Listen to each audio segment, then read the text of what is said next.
Almost a fifth of NHS trusts have been rated red for infant mortality rates, according to a national audit. A total of 23 trusts received the red rating from Mothers and Babies Reducing Risk Through Audit and Confidential Inquiries, or EMBRACE for short.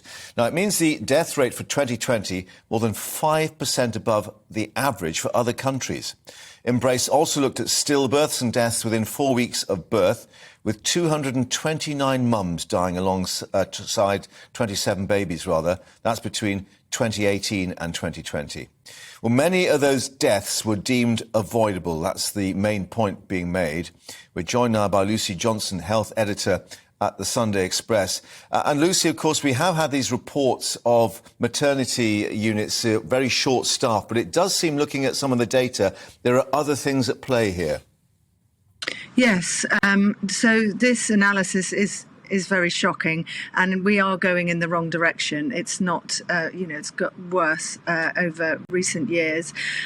So unpicking the data and looking at other sort of studies in the area, we can see that one spike, which has been, very recent, is suicide among mothers. So we know that some women can have psychosis after a birth, and there's been about an 18% rise in suicides among young mothers between 2018 and 2020. Looking sort of at what are the leading causes, there's been an increase as well in heart disease, which as we know is often linked to obesity, and included in this is we see women of ethnic minorities are about 3.7 times more likely to die after labour, in the weeks and up to a year after labour. So there's lots of things to look at, and perhaps we need to have an investigation into why our maternal and infant mortality is so high and has been rising. And it's heartbreaking, isn't it? But just on the sort of investigative element, Dorset was one of those areas examined, and the Dorset Health Authority involved said they'd examined the evidence and found no consistent theme. So, I mean, this is the difficulty, I guess, in trying to find out what should be done overall.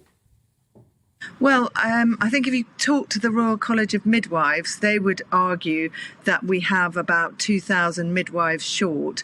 We know that our health service has got staffing problems, and also the Care Quality Commission, which examines health service, has done a recent report which showed that 2/5 of maternity care services were rated substandard. So even though it's difficult to know exactly what's going on, we do know that we have substandard care and a shortage of staff.